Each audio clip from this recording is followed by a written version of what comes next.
Hello दोस्तों। तो ये कहानी है हमारे मेन कैरेक्टर लाओ की, जिसका विलेज आइलैंड ऑफ गॉड्स के द्वारा वाइप आउट कर दिया जाता है। क्या लाओ अपने विलेज का रिवेंज ले पाएगा? इस स्टोरी की शुरुआत में बताया जाता है रैंकिंग्स।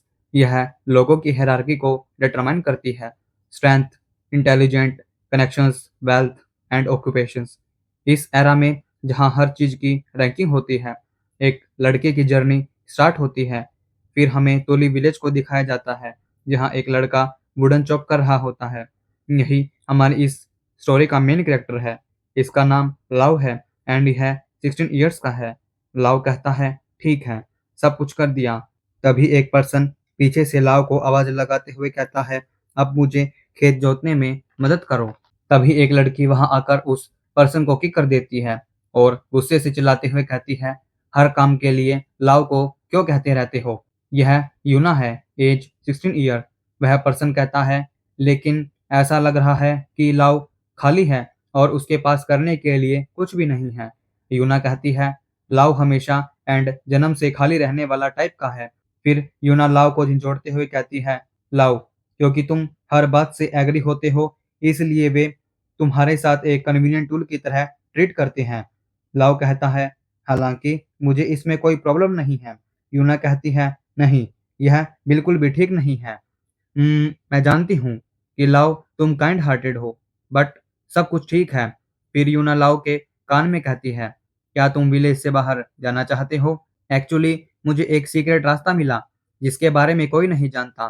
तभी एक ओल्ड ग्रैनी कहती है, बिल्कुल नहीं। क्या तुम विलेज के रूल्स भूल गई हो? हमें बाहर जाने की परमिशन नहीं है। यूना कहती है, क्यों नहीं ग्रैंडमा? ग्रैंडमा कहती है, एब्सोल्युटली नॉट। हे, इस बच्ची को थोड़ी देर के लिए बंद कर दो। तभी दो लोग यूना को ले जाते हुए कहते हैं, शांत रहो यूना। यूना कहती है, यह तो रिडिकुलस है। ओह रियली, ऐसा हमेशा क्यों होता है? एक फैटी अंकल लव से कहता है, क्या तुम बाद में पानी निकालने में मेरी हेल्प कर सकते हो? लव कहता है, हाँ समझ गया। यूना को ले जा रहे दोनों पर्सन कहते हैं, विलेज में सिमिलर एज के ओनली दो पर्सन हैं, तुम और लव, और दोनों की पर्सनैलिटी रियली में एक दूसरे से डिफरेंट है। तभी वह फैटी अंकल कहता है, लव, तुम भी कभी कभी रेस्ट कर सकते हो। क्या तुम्हारे पास ऐसा कुछ नहीं है जो तुम करना चाहते हो? लव कहता है, नहीं, मैं हेल्प करूंगा। मेरे पेरेंट्स बहुत पहले मुझे छोड़कर चले गए और मैं अकेला रह गया। आप सभी ने मुझे फैमिली की तरह एक्सेप्ट किया। मैं रियली में जानता हूँ हर कोई थॉटफुल है, इसलिए मैं अकेला नहीं रहूंगा। इसलिए मैं उस काइंडनेस का बदला चुकाना चाहता हूँ। मैं इस विलेज और इसमें रहने वाले हर पर्सन से प्यार करता हूँ। फैटी अंकल रोते हुए कहता है, लव, तुम सचमुच, क्या तुम आज से मेरे घर पर रहना चाहोगे? लव कहता है, नहीं, मैं मना कर दूंगा, क्योंकि मेरे पास वह घर है जो मेरे पेरेंट्स ने मेरे लिए छोड़ा था। मेरे लिए गांव के लोग इम्पोर्टेंट हैं। तो आउटसाइड वर्ल्ड एंड ऐसे।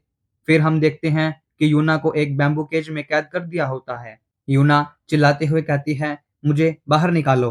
ग्रैंडमा कहती है, सच में कितनी जिद्दी बच्ची है, काश तुम थोड़ा बहुत भी लव के जैसा होती। यूना कहती है, लेकिन ग्रैंडमा, हमें बाहर जाने से बिल्कुल मना क्यों किया गया है? ग्रैंडमा कहती है, हम कभी कभी मर्चेंट्स को बुलाते हैं, तो क्या इसमें कोई इनकन्वीनियंट है?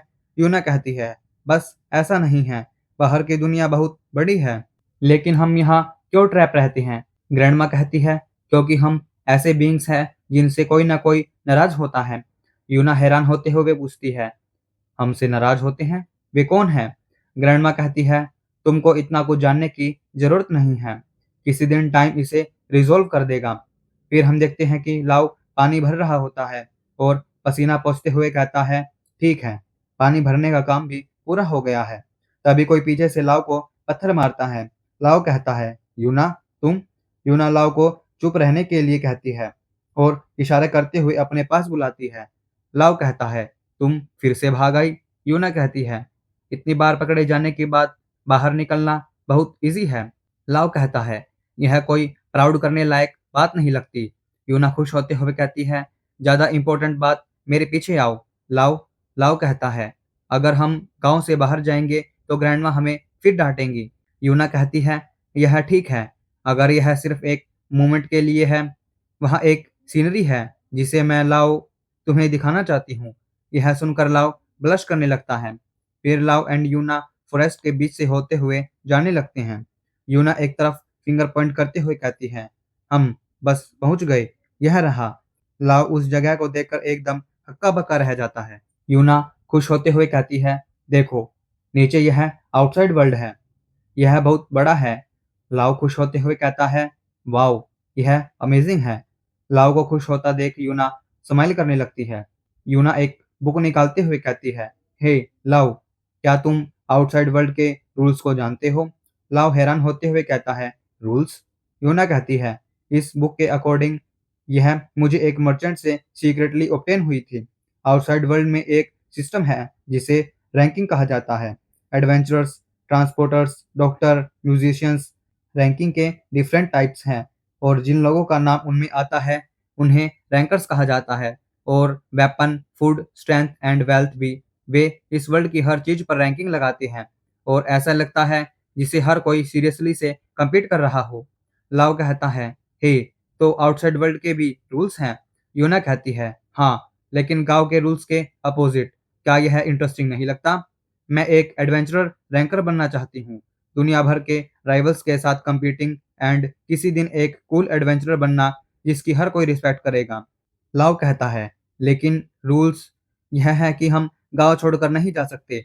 यूना कहती है, मुझे इसकी कोई परवाह नहीं है, मैंने पहले ही जाने का फैसला कर लिया है। इसलिए लाव, तुम मेरे साथ आओ, हम एक एडवेंचरर बनेंगे। लाव, हमें बाहर जाना चाहिए। लाव हैरानी से यूना को देखने लगता है। यूना कहती है, याद करो, जब 5 साल की उम्र में मुझ पर एक बिग बर्ड ने अटैक कर दिया था, तब तुम मेरे सामने एक स्टिक लेकर खड़े हो गए थे और तुमने मुझे बचाया था। लाव लाव कहता है, क्या ऐसा कुछ हुआ था? यूना कहती है, ऐसा हुआ, कुछ ग्रीन जो वू वू हो गया था और बाहर आ गया। मैं तब से जानती हूँ, लाव, यह आम तौर पर नहीं निकलता है, लेकिन जब बात मायने रखती है तो आप किसी से भी ज़्यादा स्ट्रोंगर होते हैं। यूना लाव की तरफ हाथ बढ़ाते हुए कहती है, लाव, अगर तुम बाहर आओगे तो तुम ज़्यादा शाइन करोगे।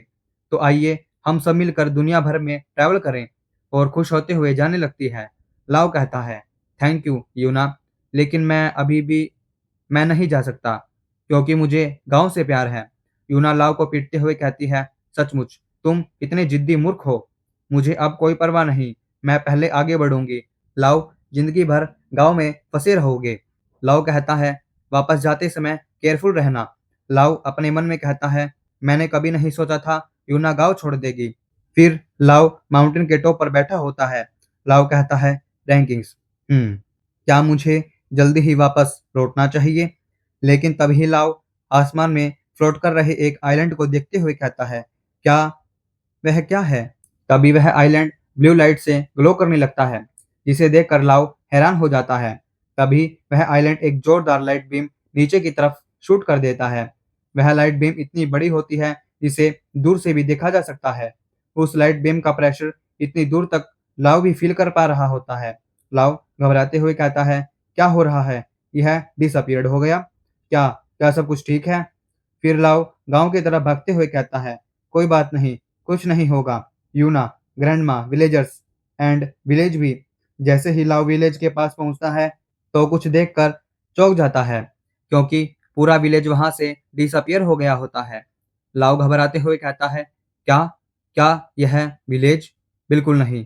फिर लाव जोर जोर से सभी को बुलाने लगता है, यूना, ग्रैंडमा, कोई भी, क्या वहां कोई है? फिर लाव सभी के बारे में सोचने लगता है, जब वह पहली बार विलेज आया था। यूना, यह ठीक है लाव, मैं हमेशा तुम्हारे साथ रहूंगी। सभी विलेजर्स कहते हैं, तुम अकेले नहीं हो, आज से हम एक फैमिली हैं। और लाव की आंखों से आंसू आने लगते हैं। लाव रोते हुए कहता है, क्यों? ऐसा क्यों हुआ? तभी कोई कहता है, डैम इट, मैं फिर से देर से आया, मैं केवल दोबारा देख सकता हूँ। उस पर्सन को देखकर लाव चौंक जाता है। वह पर्सन कहता है, क्या तुम तुली विलेज के जिंदा बचे हुए सर्वाइवर हो? लाव कहता है, हाँ। वह पर्सन कहता है, यह पेनफुल होगा, लेकिन चिंता मत करो, वह आइलैंड अब जा चुका है। लाव हैरानी से पूछता है, आइलैंड? पहले क्या आप जानते हैं वह क्या था? मुझे बताओ, गांव को क्या हुआ? लोगों को क्या हुआ? क्या हुआ उन्हें, प्लीज मुझे बताओ। लाउ रोते हुए पूछता है, वह क्या चीज़ थी? वह पर्सन कहता है, गाँव पर गिव अप कर दो। यहाँ लिखे गए प्लेस पर जाओ, तब तुम सेफली रहने में एबल रहोगे। लाउ उस पर्सन का कॉलर पकड़कर जोर से चिल्लाते हुए पूछता है, मुझे जवाब दो। वह पर्सन भी चिल्लाकर कहता है, सिचुएशन को देखो, पूरा गाँव डिसअपीयर हो गया। यह दुनिया तुम्हारे जैसे बच्चों के लिए खिलवाड़ करने के लायक नहीं है। जो कुछ हुआ उसे भूल जाओ। और वहाँ से जाते हुए कहता है, यही वन एंड ओनली थिंग है जो तुम कर सकते हो। वह पर्सन गुस्सा होते हुए मन में कहता है, प्लीज़ अब और जानने की कोशिश मत करो। तुमको भी सैक्रिफाइस देने की ज़रूरत नहीं है। लाओ गुस्से से कहता है, नहीं, मुझे पता है, लेकिन जब यह मायने रखता है, तुम किसी से भी ज़्यादा स्ट्रॉन्गर हो। तभी हम देखते हैं लाओ की बॉडी से ग्रीन कलर की एनर्जी रिलीज़ होने लगती है। पीछे एनर्जी फ़ील करके वह पर्सन चौंक जाता है। लाओ अपने दाँत पीसते हुए कहता है, मैं कैसे भूल सकता हूँ? मैं उस आइलैंड पर जाऊँगा और डेफ़िनेटली सभी को वापस लाऊँगा। लाओ बताता है, जब मैं यंगर था, मेरे पेरेंट्स लैंडस्लाइड में मारे गए और मैं अकेला रह गया। जब मैं अकेला था, तब गाँव वालों ने मेरी देखभाल की। यूना यूना हमेशा वहाँ मेरी तरफ थी। वे सभी अच्छे लोग थे, जो किसी दुखी पर्सन को नज़रअंदाज नहीं कर सकते थे।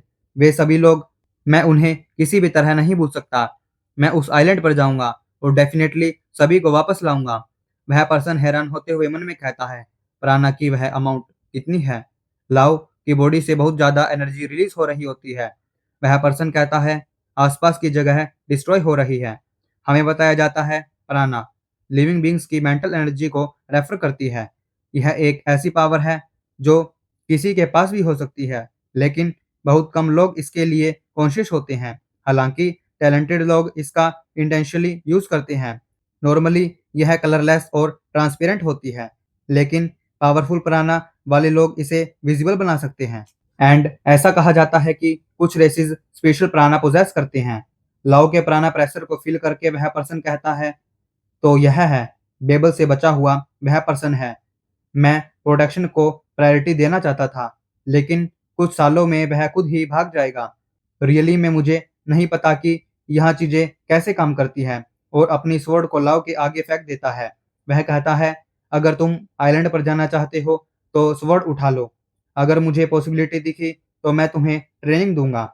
यह सुनकर लाओ हैरानी से उस पर्सन को देखने लगता है और उस स्वॉर्ड को उठा लेता है। वह पर्सन भी अपने रेड प्राणा को रिलीज़ करते हुए कहता है, मुझे किल करने के इरादे से मेरे पास आओ। फिर वे दोनों अपनी प्राणा की पावर को रिलीज़ करने लगते हैं। तभी लाओ उस पर्सन पर अटैक कर देता है, जिसे वह अपनी स्वॉर्ड से ब्लॉक करते हुए मन में कहता है, ऑब्वियसली वह स्वॉर्ड चलाने में नौसिखिया है, लेकिन यह प्रेशर और किसी भी चीज़ से ज़्यादा है। प्राणा की वेव्स एक्स्ट्रा ऑर्डिनरी है। यह लड़का वह रियल डील है। तभी लाओ अटैक करने के लिए एक जंप लगाता है और बहुत सारी प्राणा की पावर रिलीज़ होने लगती है। फिर सीन चेंज होता है और वे दोनों साथ में बैठे होते हैं। वह पर्सन कहता है, आइलैंड ऑफ द गॉड्स, इसे यही कहा जाता है।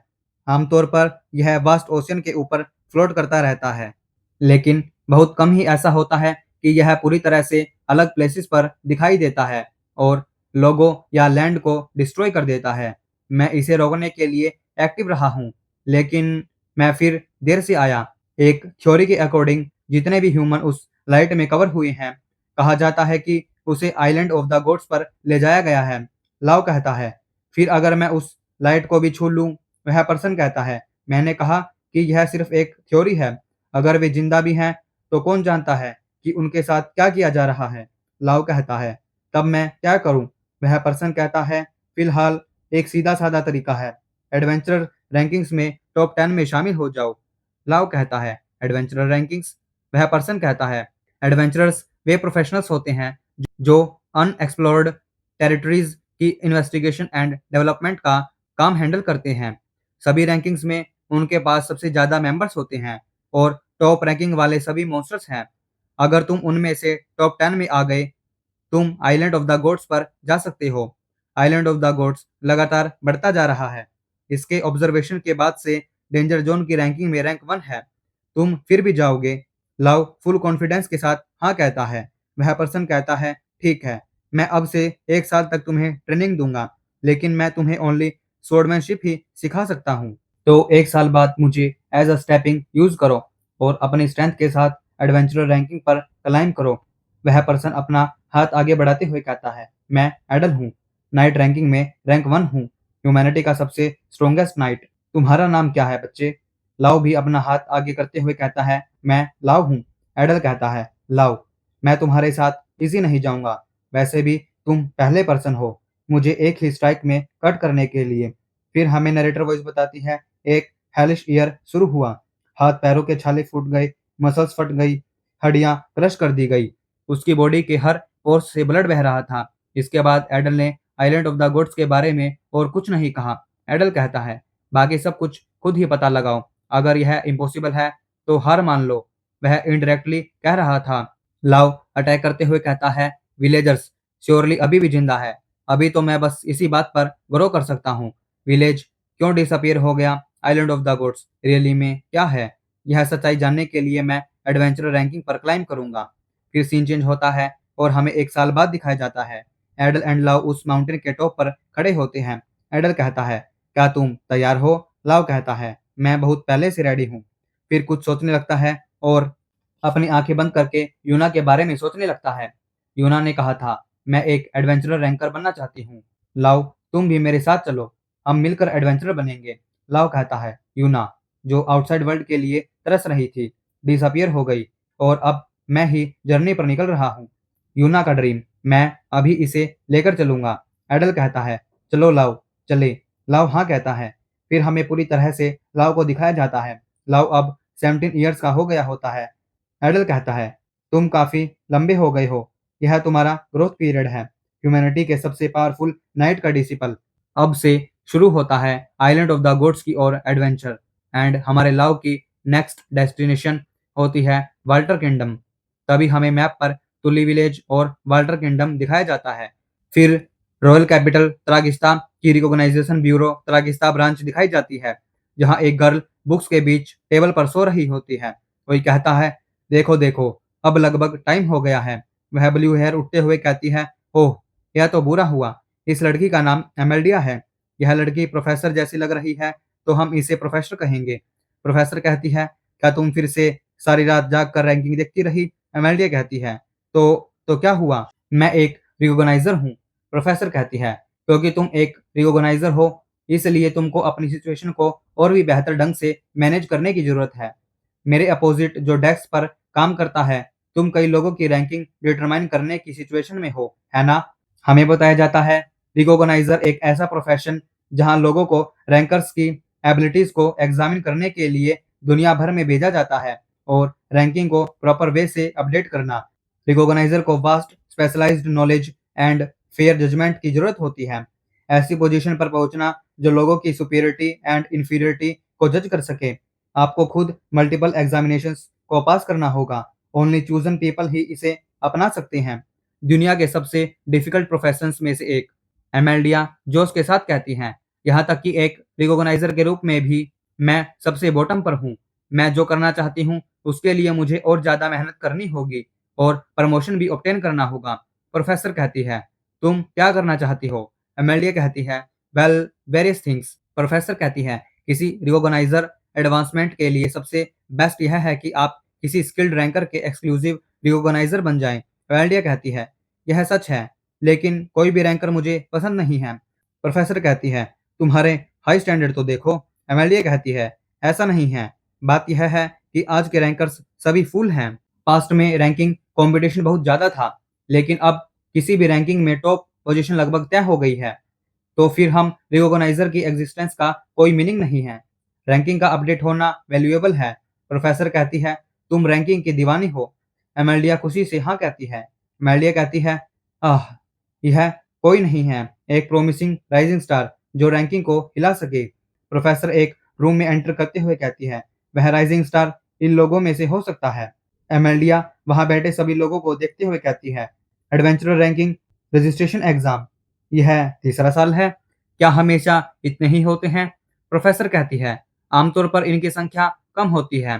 क्या यह 2 महीने पहले एजाबन फॉरेस्ट के डेंजर जोन की लिस्ट में शामिल होने का इन्फ्लुएंस नहीं है? एमएलडी कहती है, ओह, समझ गई। प्रोफेसर कहती है, इस बार कई प्रॉमिसिंग कैंडिडेट्स आए हैं। Mercenary ranking 153rd owl darkis. वह रेड वुल्फ मर्सनरी ग्रुप का लीडर है, जो देश के टॉप अमर्जिंग मर्सनरी ग्रुप में से एक है। वहाँ आर्चरी रैंकिंग्स 42nd है। Eddie Marksman. मार्क्समैन फैमिली एक फेमस आर्चरी फैमिली है, जिसके फादर बेस्ट सेकंड प्लेस पर हैं और उनके ब्रदर करंटली 7th प्लेस पर है।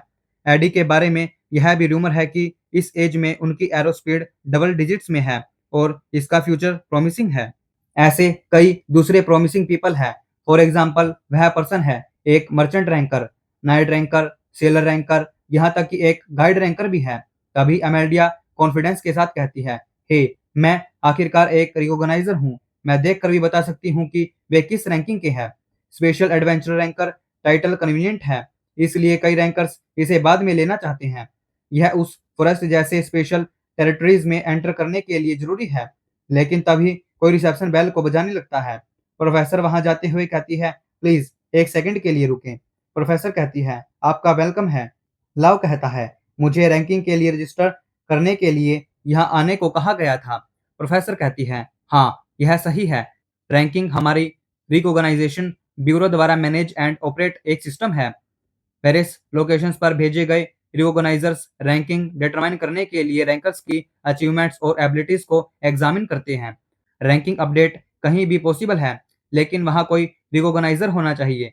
लेकिन इनिशियल रजिस्ट्रेशन ओनली हर एक रिकॉग्नाइजेशन ब्यूरो में ही किया जा सकता है।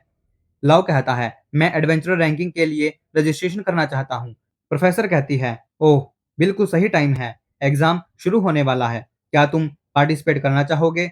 तो प्लीज इस फॉर्म में अपना नाम और अदर इन्फॉर्मेशन फिल करें। एग्जामिनेशन फीस 300 मैल है। फिर लव एक पैसों की थैली देते हुए फॉर्म फिल करने लगता है और फॉर्म फिल कर देता है। यह सब अमेल्डिया देख रही होती है। प्रोफेसर कहती है, थैंक यू। तो प्लीज उस रूम में वेट करें। आपका एग्जाम नंबर 53 है।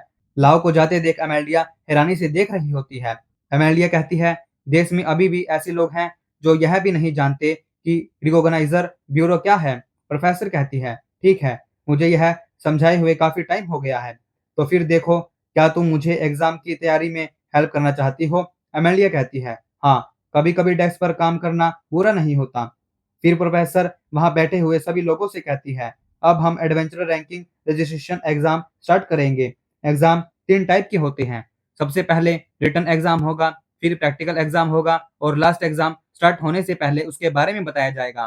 पास और फेल की डिटर्मिनेशन को 3 पॉइंट्स के कॉम्बिनेशन से किया जाता है। अगर एक एग्जाम में आपका स्कोर अच्छा नहीं है, तो भी आप दूसरे एग्जाम में अच्छा डिस्प्ले करके पास हो सकते हैं। सो प्लीज लास्ट तक गिव अप ना करें। तो फिर आप सब अपना रिटन एग्जाम शुरू कर सकते हैं। प्रोफेसर के इतना कहते ही सभी लोग लिखना शुरू कर देते हैं। एक पर्सन घबराते हुए मन में कहता है, यह बहुत मुश्किल है, इसका स्कोप बहुत चौड़ा है। तभी प्रोफेसर कहती है, बस यह इनफ है। प्रैक्टिकल एग्जाम सिटी के बाहर फॉरेस्ट में 2 घंटे में हेल्ड किया जाएगा। जब रिटन एग्जाम की ग्रेडिंग कंप्लीट हो जाएगी, तो हम आपको गाइड करेंगे। सो प्लीज तब तक यहीं वेट करें। प्रोफेसर एमेल्डिया से कहती है, देखो, मुझे ग्रेड देने में हेल्प करो। एमेल्डिया कहती है, ठीक है। फिर वे दोनों सभी को ग्रेड देने लगती हैं। एमेल्डिया किसी एग्जाम को देखकर हैरान हो जाती है। एमेल्डिया मन में कहती है, ओह, यह वह पर्सन है जिसकी आंखें पहले डेड थी। फिर एमेल्डिया एकदम शौक में चिल्लाती है, क्योंकि लाव ने एक क्वेश्चन का भी आंसर नहीं दिया होता। एमेल्डिया कहती है, सभी गलत। प्लीज उन लोगों की सिचुएशन पर विचार करें जो किसी देहाती की तरह मेमोरियल एग्जाम में फंस जाते हैं। फिर 2 घंटे बाद फॉरेस्ट का सीन दिखाया जाता है। प्रोफेसर कहती है, practical exam content treasure hunting है। आप सभी को इस लिस्ट में लिखे आइटम्स को ढूंढना होगा। आप राइट साइड पर दिए गए पॉइंट्स का रेफरेंस देकर हाई स्कोर ऑब्टेन करने का टारगेट रख सकते हैं। हालांकि पार्टिसिपेंट्स के बीच फाइट प्रोबीट है। टारगेट आइटम को सबसे पहले छूने वाला पर्सन ओनरशिप का दावा कर सकता है। तभी एक लड़की खुश होते हुए कहती है, मुझे मेडिकल हर्ब्स के बारे में अपनी नॉलेज पर पूरा कॉन्फिडेंट है। एक पर्सन कहता है, मैं इंसेक्ट कलेक्ट करने में अच्छा हूँ। प्रोफेसर कहती है, फिर प्रैक्टिकल एग्जाम स्टार्ट करें। प्रोफेसर के इतना कहते ही सभी लोग फॉरेस्ट की तरफ भागने लगते हैं। प्रोफेसर कहती है, ओह, फाइनली मैं थोड़ा रेस्ट कर सकती हूँ। इस बार कितने लोग पास होंगे? एमएलए कहती है, शायद लगभग आधा। जब वे अपनी बॉडी को इस तरह मूव करते हैं तो समझना आसान होता है। इस बार तो सब बहुत बढ़िया लग रहे हैं। कुछ टाइम बीतने के बाद एमेलिया कहती है, अनफॉर्चुनेटली ऐसा लगता है कि इस बार भी कोई नहीं है। तभी वह मर्सनरी वहां आते हुए कहता है, क्या मैं पहला हूँ? यह रीगल और 120 पॉइंट्स। प्रोफेसर कहती है, अभी भी टाइम बचा है, क्या तुम वेट करोगे? मर्सनरी कहता है, हाँ, वैसे भी मैं पास ही हो जाऊंगा, है ना? प्रोफेसर कहती है, यह सच है, लेकिन अगर तुम यहाँ पॉइंट्स अर्न करते हो, रजिस्टर करने पर आपको हायर रैंकिंग मिल सकती है। मर्सनरी कहता है, मुझे परवाह नहीं, मेरी मेन जॉब मर्सनरी है, मुझे एडवेंचरर रैंकिंग में इतनी अटैचमेंट नहीं है। एडी वहां भाग कर आते हुए कहता है, क्या मैंने सोचा था कि मैं पहला था? प्रोफेसर कहती है, यह एक फ्लॉक बर्ड का टेल फैदर है, 180 पॉइंट्स। एडी कहता है, क्या इतना हाई होना ठीक है? फ्लॉक बर्ड अक्सर हमारी फैमिली की डिनर टेबल पर दिखाई देते हैं। मर्सनरी कहता है, सिर्फ एक बर्ड के फैदर पर प्राउड की एक्टिंग? एडी कहता है, मैं प्राउड करने की कोशिश नहीं कर रहा था, लेकिन एक बर्ड जो 500 किलोमीटर प्रति घंटे की स्पीड से साइलेंटली उड़ता है, तुम्हारी आंखें भी इसे नहीं देख सकती हैं।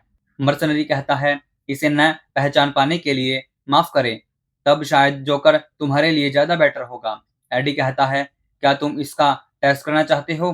मर्सनरी कहता है, क्या इसकी परमिशन है? प्रोफेसर कहती है, कई रैंकर्स प्राइडफुल पीपल हैं। एमेल्डिया कहती है, यह एक रैंकर की स्ट्रेंथ है। तभी वहां कोई आता है जिसे वे चारों हैरानी से देखने लगते हैं। यह और कोई नहीं, लाव होता है। लाव एक बड़े से बियर को घसीटते हुए लेकर आ रहा होता है और लाकर उनके सामने पटक देता है।